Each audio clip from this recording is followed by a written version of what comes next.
without further ado, I would like to call upon our first speaker, Mr. Pushkar Kelkar, to address the audience. A round of applause for Mr. Pushkar. Firstly, a very good morning.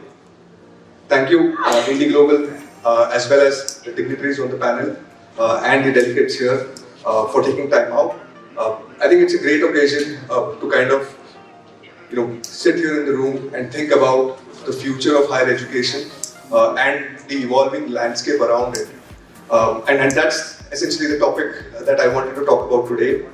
And what we wanted to do was to take a step back and then talk about India as a whole, where if you see the stats for 2000, the year 2000, and this is a UNESCO report, I think some of you can't see the x-axis because there are certain tabs that are listed here. But what we are trying to say here is the high-income countries, the GR was around 55%. In the lower-income countries, it was about 5%.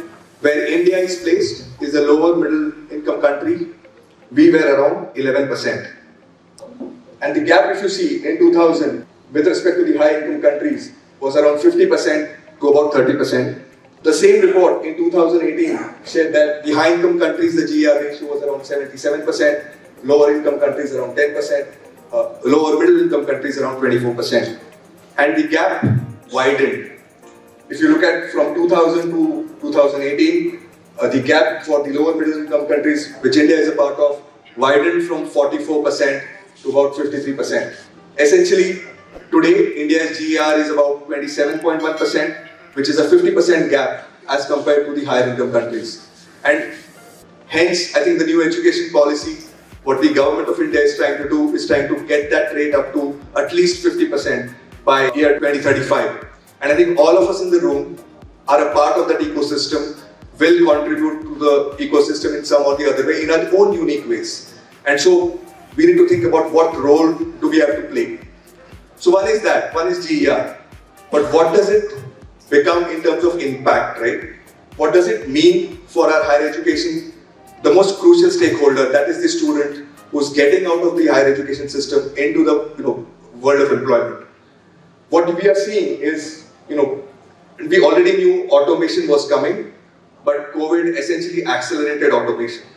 What we have in terms of data and research is that the jobs which can be automated, and then some of these jobs can be real estate brokers, computer support specialists, customer service reps, they're soon going to go away.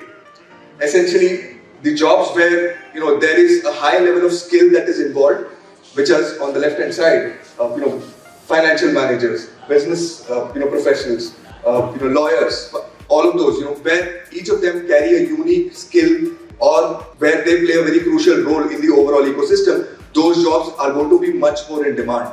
So essentially, how do we help the folks who are in the right bottom come to the left top, right? What we need is to help them learn the credentials or the skills that are required.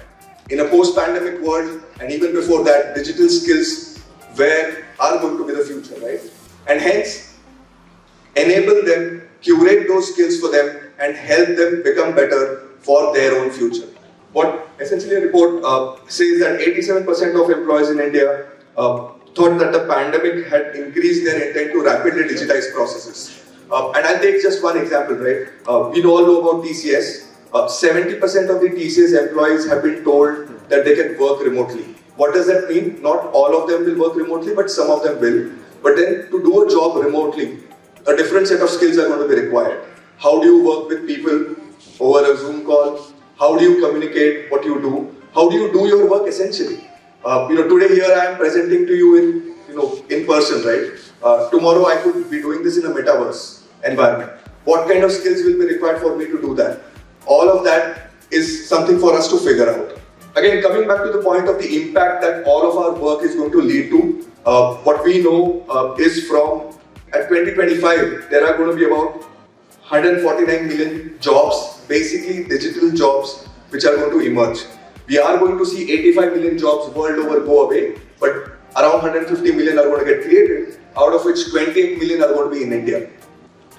What we know is the areas where these jobs are going to come from are software development, data analysis, cyber security, privacy and trust. The 10 job roles which are increasing in demand are big data specialists, business development professionals, information security analysts. I think most of us are aware of it, right? Now that we know all of this, how are we going to do it, right? At Coursera, we are trying to play a role in that ecosystem with our work, not just in India, but globally. While digital skills are important, as I said, human skills are going to be increasingly important. Most of our jobs, even though they are going to get automated or we are going to use some or the other kind of automation, we will need to work with people. So what are those human skills, and those human skills, are we developing them right from the time that your students or the learners are in the ecosystem of education? Almost all jobs are going to require a very high percentage of human skills. That's again something for us to think about. A bit about Coursera. So what I try to do is represent the context, the landscape, and the why all of us are here today. As a Coursera team, we have about 10 crore registered learners, out of which 1.6 crore learners are from India. We work with about 7,000 plus institutions, which are businesses, institutions, and governments, out of which 1,200 are from India. We have a set of educators all across the globe, which are universities globally, ranging from INSEAD, Yale, Wharton, to an ISB here in India, an IIM Calcutta, and so on. So 19 of these institutions are from India. So at Coursera, we acknowledge the fact that while we bring the best of global education to India, we are also trying to bring the best of India to the world. We are trying to create an ecosystem where all of us meet together and play different roles and achieve different objectives. What we've seen through the pandemic is that, obviously, this is from 2012 when Coursera was incepted. In 2020, obviously, there was a spike of learners on our platform, which is about 2.17 crores, enrollments that we saw in 2020.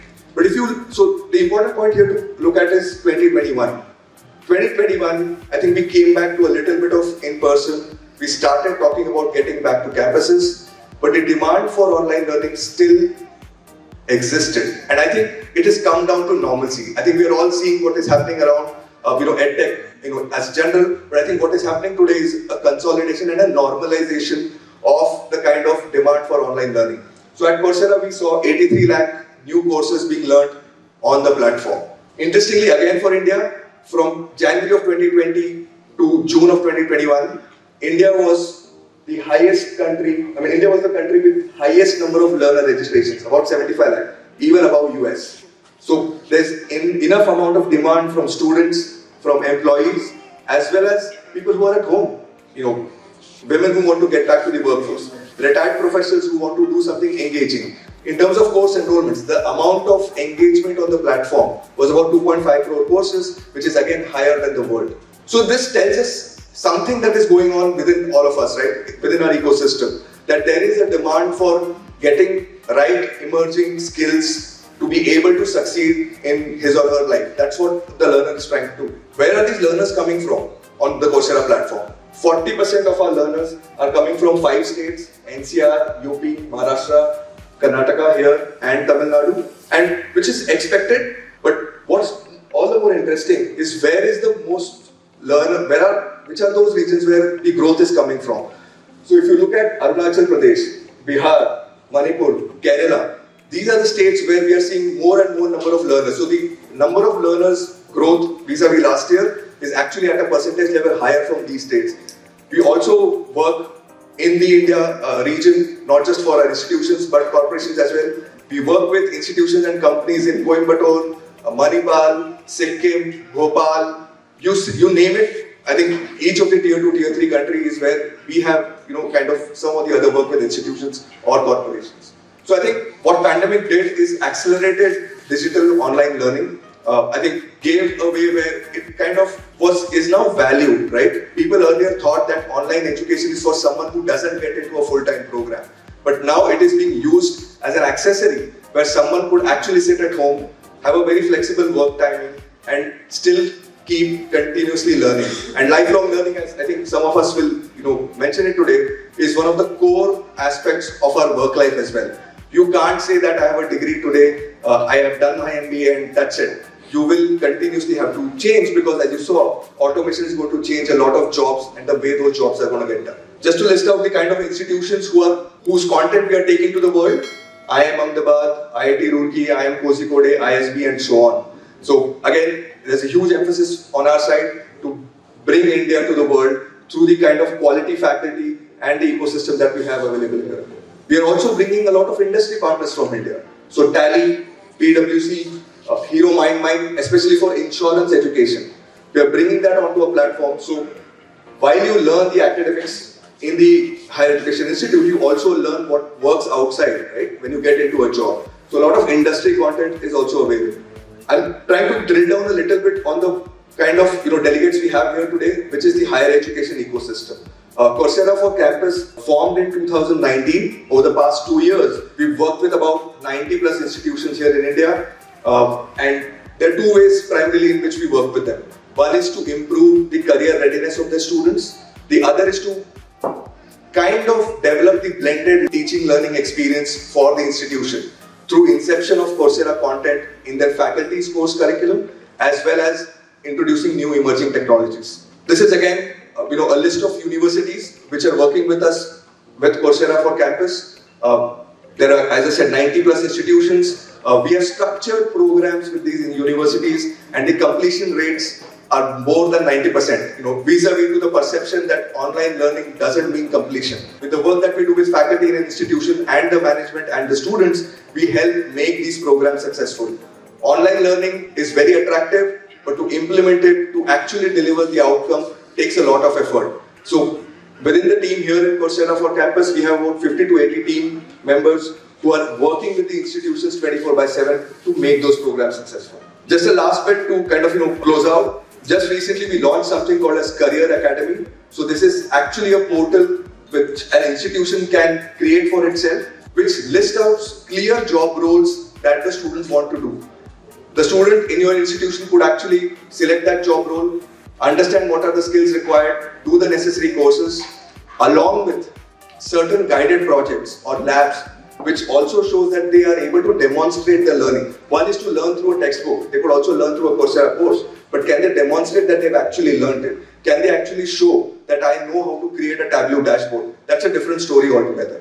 So all of that learning packed into one portal, which is your institution's portal, called as Career Academy. Me and my team are here today, during the day, and would be happy to speak on anything that I presented. Happy to share more data, more insights that we have, not just from India, but globally.